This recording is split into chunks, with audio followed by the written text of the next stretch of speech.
নমস্কার।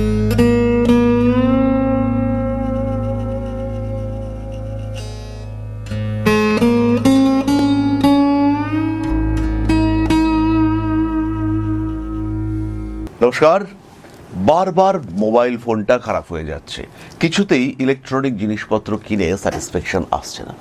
টাকা পয়সা ইনভেস্ট করবেন, স্টক মার্কেটে ইনভেস্ট করতে চাইছেন, কিন্তু প্রপার গাইড পাওয়া যাচ্ছে না। মনে হচ্ছে একটু পড়াশুনো করে বা একটু শিখে যদি আমি ইনভেস্ট করতে পারি ব্যাপারটা বেশ ভালো হতে পারতো। বিজনেস করছেন কিন্তু পার্টনারদের সঙ্গে ক্রমাগত ডিটাচড হয়ে পড়ছেন, খবরটা ঠিকঠাক রাখতে পারছেন না। বন্ধুবান্ধব প্রচুর, কিন্তু প্রয়োজনীয় খবর আপনার কাছে আসছে না। বাড়িতে ঠিক সিঁড়ির নিচে বাথরুমটা করতে বাধ্য হয়েছেন, অথবা কোনো না কোনো কারণে সিঁড়ির নিচে দাঁড়িয়ে আপনাকে রান্না করতে হচ্ছে, অথবা বাড়িতে ঢুকবার মুখেই জুতোগুলো কন্টিনিউয়াসলি অবিন্যস্ত অবস্থায় থাকছে। জুতোর র্যাক বা শেলফ তৈরি করেছেন, কিন্তু সেখানে জুতোগুলো থাকছে না। বাড়ির সদস্যরা ঘরে দরজায় ঢোকার মুখে সেখানে গিয়ে জুতোগুলো সাজিয়ে রাখছেন। বিভিন্ন অদ্ভুত অদ্ভুত মেসেজ আপনার ফোনের মধ্যে আসছে, যেগুলো আনএক্সপেক্টেড। বেশ কিছু আনএক্সপেক্টেড এক্সপেন্ডিচার হচ্ছে। সন্তানের ত্বক ভীষণ সেন্সিটিভ, কারণে অকারণে সামান্য তেলের পরিবর্তন হলেই সারা শরীরের র্যাশ ভর্তি হয়ে যাচ্ছে। আপনার শরীরেও বেশ কয়েকদিন ধরে ত্বকের সমস্যা সৃষ্টি হচ্ছে। মায়ের সঙ্গে কথা কাটাকাটি, মা আপনার সঙ্গে কথা বলতে গিয়ে বিভিন্ন রকম নেগেটিভ কথাবার্তা বলে ফেলছেন। ক্রমাগত গোপন শত্রুতা মনে হচ্ছে বেড়ে উঠছে। গোপন কথা বেশ কিছুটা আপনার মধ্যেও রয়েছে, কিন্তু কিছুতেই আপনি সেই গোপন কথা গোপন রাখতে পারছেন না। একদম অসাবধানভাবে আপনি ডিসাইড করেছেন যে এই কথা আমি কাউকে বলবো না, কিন্তু একদম অসাবধানতার বশে আপনার মুখ থেকে বেরিয়ে গেল।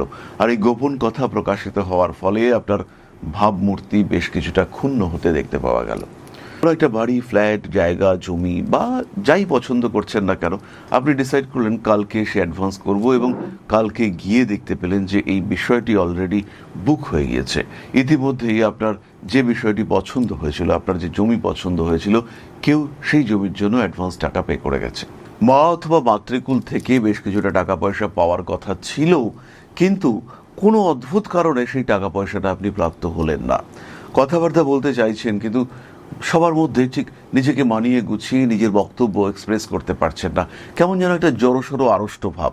আপনি জানেন আপনি ঠিকঠাক বলছেন, আপনি জানেন আপনি বেস্ট স্টুডেন্ট, আপনি জানেন আপনার কাছেই সঠিক উত্তর আছে, কিন্তু বাকিরা ভুল উত্তর দিলেও আপনি নিজেকে জাহির করতে পারলেন না। কেমন যেন যত দিন যাচ্ছে আরও আরও আরও ইন্ট্রোভার্ট হয়ে যাচ্ছেন। নিজের মত প্রকাশ করতে ভয় লাগছে, নিজেকে প্রকাশ করতে পারছেন না। একটা অদ্ভুত অস্থির পরিস্থিতি, সেখানে যেন আপনি আরও আরও আরও গুটিয়ে যাচ্ছেন।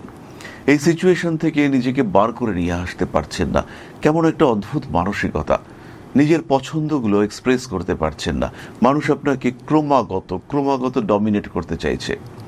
লটারির টিকিট কাটবার খুব ইচ্ছে, লটারির টিকিট কাটছেন, লটারির টিকিট ঠিক পেয়েও পেলেন না। যে নাম্বারটায় প্রাইজ আসলো তার ঠিক 1 নাম্বার আপনার কম।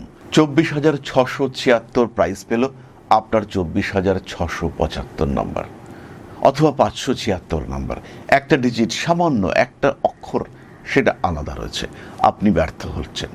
এর কারণ লুকিয়ে আছে আপনার জন্মকুণ্ডলিতে। পঞ্চম ভাবে, এক্স্যাক্টলি পঞ্চম ভাবে কেতু অবস্থান করে রয়েছে। আর এই কেতুর নক্ষত্র 6, 8 অথবা 12 নম্বর ঘরের সঙ্গে কানেক্টেড হয়ে রয়েছে। পঞ্চমে কেতু আপনাকে ব্যাপক বুদ্ধিমান করতে পারে, পঞ্চমে কেতু আপনাকে চরম অনুসন্ধিৎসু করতে পারে, আপনাকে ভীষণ ভীষণ ক্রিয়েটিভ করতে পারে, কিন্তু নাক্ষত্রিক সমন্বয় দরকার।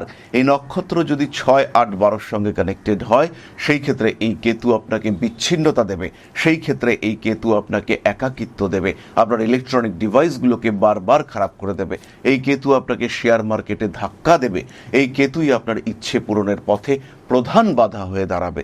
এই কেতু আপনার ইমিউনিটি সিস্টেমকে কমাবে, আপনার সঙ্গে আপনার সন্তানের সম্পর্ককে নষ্ট করবে, পরিবার এবং পারিবারিক সম্পত্তি থেকে আপনাকে বঞ্চিত করবার দিকে একটা বড় ধাক্কা দিয়ে দেবে এই কেতু।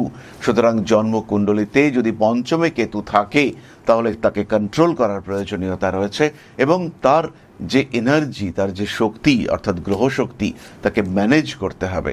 আর তার জন্য নিজের জন্মকুণ্ডলী জাজ করতে হবে। সমস্যা আসতেই পারে, আদৌ আপনি নিজে এই সমস্যার জন্য কতটা রেসপন্সিবল, কতটা আপনার গ্রহরা আপনাকে সমস্যা দিচ্ছে, ইউনিভার্স কি চাইছে, এবং আলটিমেটলি আপনার পারিপার্শ্বিক পরিবেশ কি চাইছে, কতটা আপনি ডমিনেটেড হচ্ছেন পরিবেশের দ্বারা, এই সমস্ত বিষয়গুলিকে উপলব্ধি করার নামই হলো গ্রহশক্তি ম্যানেজমেন্ট। আর এটাই আপনাকে দিতে পারে 100% সাকসেস। যতটুকু পেতে পারেন পুরো প্রাপ্তির সম্ভাবনা এবং স্বাদ আপনাকে অনুধাবন করাতে পারে এই গ্রহশক্তি ম্যানেজমেন্ট। ভালো থাকুন, সুস্থ থাকুন। পঞ্চমে কেতু থাকলে হনুমান মন্দিরে দান করুন কালো তিল, কিছুটা রিলিফ অবশ্যই পাবেন। নমস্কার, জয় মা আদিশক্তি।